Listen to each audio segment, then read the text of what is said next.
Hey guys, how's it going? Hope you're doing well. My name is Crown, and today I'm going to read you some very interesting stories that I hope that you're gonna love. And now, without further ado, let's go!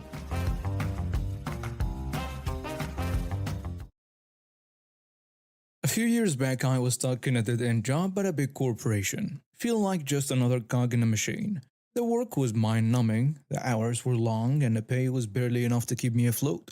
I knew I had to make a change, but I wasn't sure how. Then one day I stumbled across an online course about starting your own consulting business. It was like a light bulb went off in my head. I had always been good at problem solving and helping others, so why not turn that into a career? I spent every spare moments learning, planning, and slowly building up a client base on the side. It wasn't easy. There were plenty of late nights, moments of doubts, and times when I wondered if I was making a huge mistake. But slowly things started to come together. I quit my job, took the plunge, and went all in on my new venture. At first, I worked from home, but as my business grew, I realized I needed a more professional space to meet clients. That's when I found this little office. It was perfect, affordable, in a good location, and it even came with a nice desk left behind by the previous tenant. I was thrilled to have a real workspace, somewhere I could focus and feel like a proper business owner. Little did I know that my new office would come with its own set of unexpected challenges. Like the day those two walked in, I was sitting at my desk working on a proposal for a new client, when suddenly my door burst open. A couple strode in like they owned the place, not even bothering to knock, and I looked up startled and confused. Can I help you? The woman, who I will call Karen because, well, you'll see why, marched up to my desk with a determined look on her face. "We're here to pay for the event venue. Where is the manager?" I blinked, trying to process what was happening. "I'm sorry, but I think you've got the wrong office. I'm just a tenant here. I don't work for the building or the event venue." Karen's husband stood behind her, looking uncomfortable but not saying anything. "There's a card on the reception desk with a phone number you need to call. The manager doesn't work in this office anymore." I pointed to the card, hoping they'd take the hint and leave. Karen just stared at me like I was speaking a foreign language. "But we need to pay. Now." "I understand, but I can't help you. You really need to call that number." I stood up and ushered them towards the door, trying to be polite but firm. They finally left, and I shut the door behind them, making sure to lock it this time. I sighed, shook my head, and went back to my work. Not 5 minutes later, I heard the doorknob rattle. Then came the knocking. Soft at first, then louder and more insistent. I tried to ignore it, but it just kept going. Finally, realizing they weren't going to give up, I got up and opened the door. Karen was back, looking even more determined than before. Her husband hovered behind her, looking like he wanted to be anywhere else. "Listen, we really need to pay for the venue. Where is the manager?" I took a deep breath, reminding myself to stay calm. As I said before, I don't work for the building or the event venue. I'm just renting this office for my own business. You need to call the number on that card. "But I need to pay here." "I understand that, but I'm not the person you need to pay. I can't help you." "But I need to pay here." This went on for what felt like an eternity. No matter what I said, she just kept repeating the same thing over and over. I was starting to feel like I was in some kind of bizarre nightmare. Finally, in a moment of desperation, I decided to try a different approach. "Look, if you give me your money, I'll just spend it on whiskey. It won't solve your problem at all." That seemed to finally break through. Karen's eyes widened, and she took a step back. "Well, I never. How unprofessional." "I'm not being unprofessional because I don't work here. That's what I've been trying to tell you this whole time." Karen's husband finally spoke up, gently tugging on her arm. "Come on, honey. Let's just call the number and sort this out." Karen glared at me one last time before stomping off, her husband trailing behind her. I closed the door, locked it, and leaned against it, letting out a long breath. The next day, I told the building manager about what happened. She apologized profusely and promised to put up a sign to prevent future confusion. True to her word, the big red sign appeared on my door the very next day, clearly stating that this was a private office and not the management office.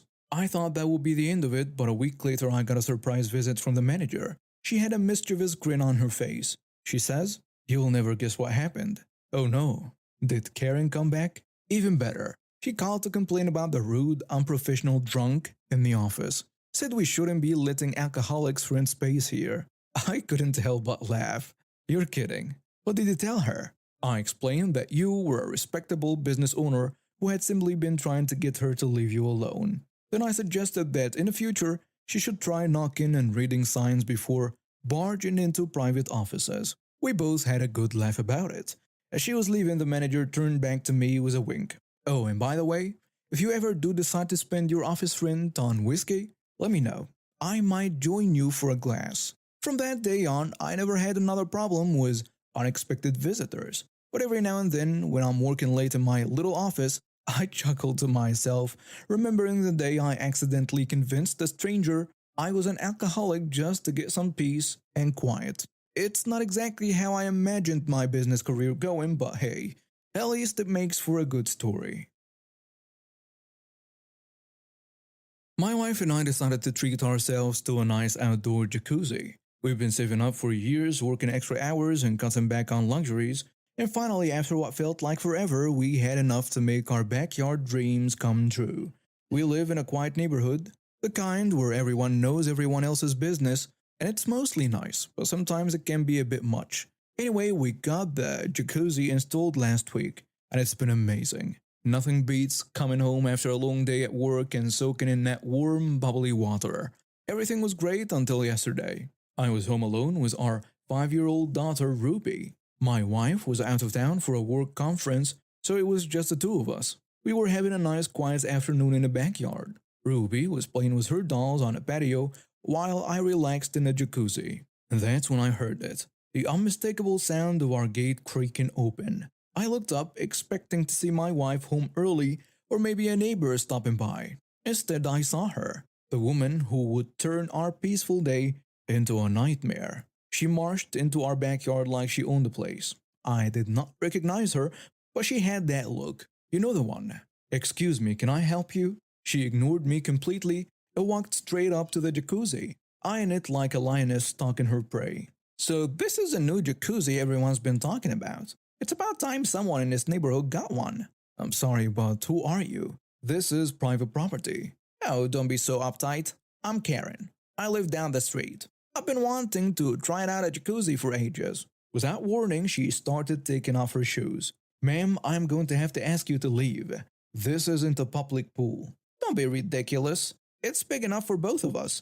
Besides, it's so hot today, you can't expect me to just look at it and not use it. I couldn't believe what I was hearing. I got out of the jacuzzi, grabbing a towel to wrap around myself.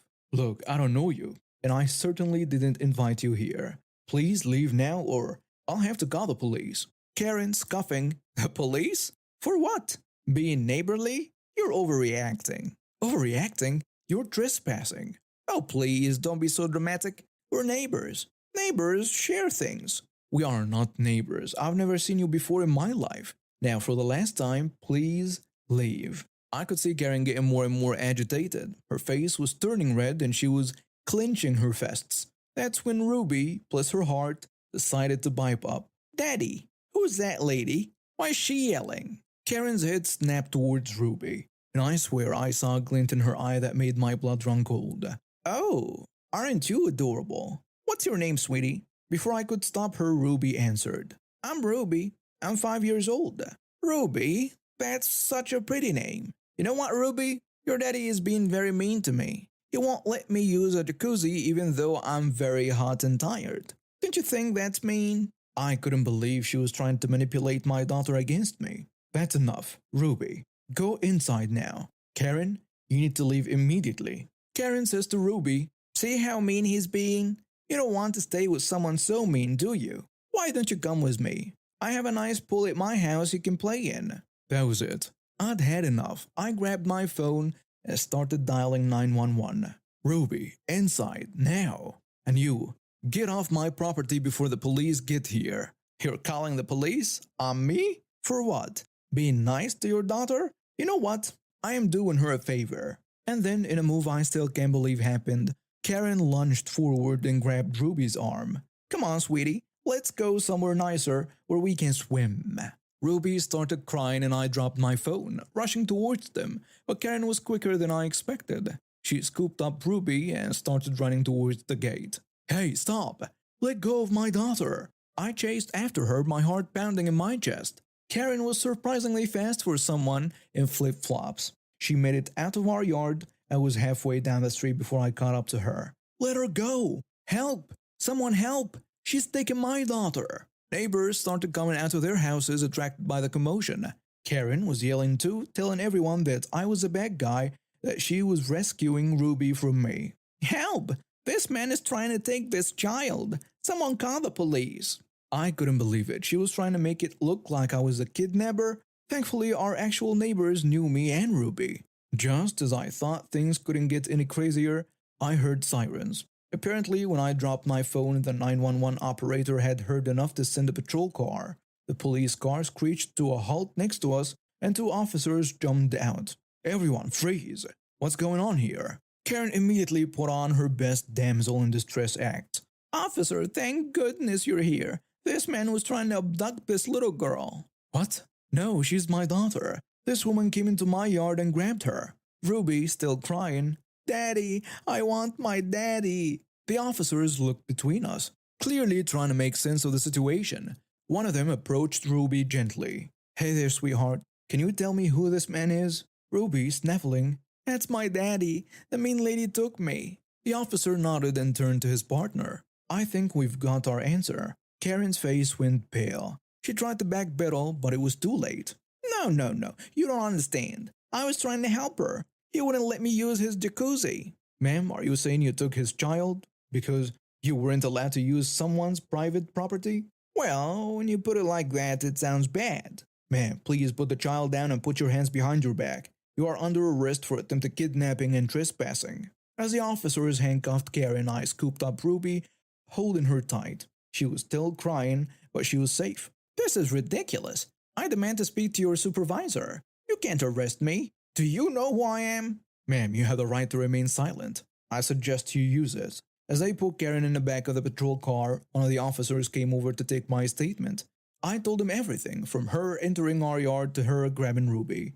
He shook his head in disbelief. I've seen some crazy things, but this takes the cake. We'll need you to come down to the station to make a formal statement. And sir, you might want to consider pressing charges. Oh, believe me, I will. After the police left, taking Karen with them, our neighbors crowded around, offering support and making sure Ruby was okay. One of them brought over some cookies for Ruby, which immediately brightened her mood. The neighbor says, I always knew there was something off about that woman. She moved in a few months ago and has been nothing but trouble. Always complaining about noise, demanding to use people's pools. But this is a new low. I thanked everyone for their help and took Ruby inside. She was still a bit shaken, but kids are resilient. By bedtime, she was already asking when she could go in the jacuzzi again. Karen, as it turned out, had a history of entitled behavior and minor run-ins with the law, but this was her first felony offense. The judge wasn't impressed with her excuses about just trying to be neighborly and teaching a lesson about sharing. In the end, Karen was sentenced to 5 years in prison for attempted kidnapping with additional time for trespassing and endangering a minor. She was also ordered to undergo psychological evaluation and treatment. The icing on the cake? She was required to pay for professional counseling for Ruby. As for us, we installed a better security system and a taller fence around our yard. Ruby's doing well, though she's a bit more cautious around strangers now. And me, well, I've learned to always lock the gate, even in a nice neighborhood. Oh, and that jacuzzi? We still love it. But now, when we are soaking in it, we always have one eye on the gate, just in case. I'm a college student trying to make ends meet while juggling classes and a part-time job at a local coffee shop. My name is not important, but what's important is that I'm always on the lookout for ways to earn some extra cash. You know how it is. Textbooks don't buy themselves, and ramen gets old after a while. So there I was minding my own business during my shift at the coffee shop when my coworker Jess comes up to me with this proposition. She's like, hey, I've got a friend who needs a dog sitter for about a week. You interested? Maybe. What's the deal? She's going out of town and needs someone to stay at her place to watch her dog. Her dog's got anxiety issues, so it can't be left alone for long. Now, I'm not exactly a dog expert, but I've had pets before and I'm good with animals. Plus, the idea of making some extra money sounded pretty sweet. So, I asked for more details. How much is she offering? She didn't say. You would have to talk to her about that. But hey, it's a nice house, and you'll get to stay there for free. Free lodging and some cash sounded good to me. So I told Jess to give her friend my number. Later that day, I got a call from this woman. Let's call her Karen because, well, you'll see why. Hi, this is Karen. Just gave me your number about dog sitting. Yeah, that's right. I heard you need someone for about a week. 6 days, actually. Can you do it? Sure, I think I can manage that. What are you thinking for payment? Oh, I don't know. What do you usually charge? Now, I'd never actually done this before, but I didn't want to seem inexperienced. So I threw out a number that seemed fair. How about $20 a day? That sounds reasonable. So $120 for the 6 days? Yeah, that's right. Great. I'll give you the details when you come over. So we set up a time for me to come check out her place and meet the dog. When I got there, I realized this wasn't just a simple dog sitting gig. The house was nice, sure, but it was also packed with plans, inside and out, and Karen had a whole list of instructions for taking care of them. Oh, and while you're here, you'll need to water all the plants. I've got a schedule written down for you. Okay, that wasn't mentioned before. It's not a big deal. You'll be here anyway, right? I should have spoken up then, but I didn't want to lose a job, so I just nodded and listened as she went on about her dog's special needs, the feeding schedule, and the million other little things. Fast forward to day 3 of my stay. I'm juggling my online classes, taking care of this high maintenance dog, and playing botanist to Karen's small jungle. It's not exactly the easy money I was hoping for, but hey, $120 is $120, right? Wrong. I'm in the middle of a Zoom lecture when my phone buzzes. It's a text from Karen. Hi, hope everything's going well. Quick question. Can you Venmo me $80 from what I gave you? I've been thinking about it and I feel like I'm overcharging you.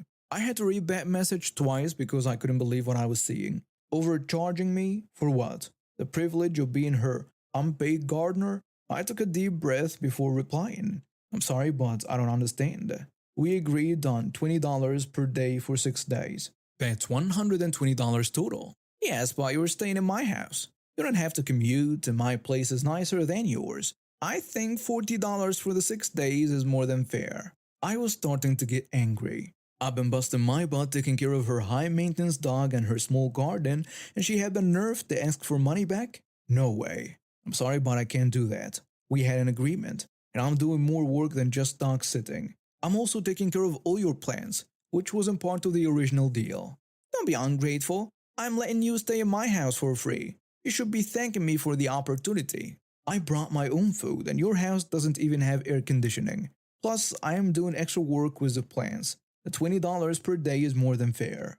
Fine. If that's how you want to be, I won't hire you again. Good luck finding another job that pays as well for so little work. Good luck finding a cheaper sitter who'll also be your personal gardener. After that, I didn't hear from Karen again. I finished out the 6 days, took care of the dog and the plants, and left the house exactly as I found it. Part of me wanted to be pity, maybe forget to water a plant or two, but I'm not that kind of person. I did the job I was hired to do and I did it well. When I got back to work, Jess asked me how the dog sitting went. I was tempted to spill everything, but I didn't want to cause drama at work, so I just shrugged and said it was fine. But here is where it gets interesting. A few weeks later, Jess comes up to me at work looking uncomfortable. Hey, I heard you had some issues with Karen. Oh, what did she say? She told me you were rude and ungrateful, and that you tried to overcharge her for dog sitting. I couldn't help but laugh. I pulled out my phone and showed Jess the text messages from Karen. Here's what really happened. Your friend tried to take back most of the money we agreed on, and then called me ungrateful when I refused.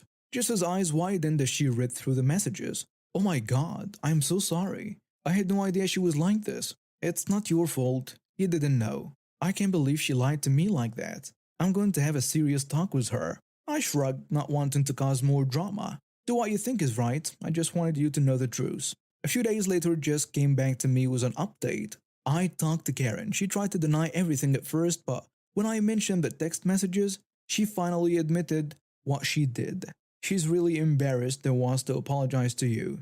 Thanks, but I don't need an apology. I just want to put this whole thing behind me. I understand, Dan. Just so you know, I've told all our mutual friends about what happened. None of us will be asking her for favors or helping her out anymore. I have to admit, hearing that gave me a little satisfaction. Karen might have thought that she could take advantage of me, but in the end, her entitlement cost her a lot more than $80.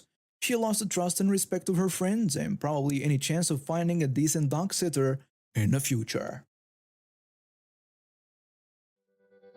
And now we have reached the end of today's stories. Thank you for watching and see you next time.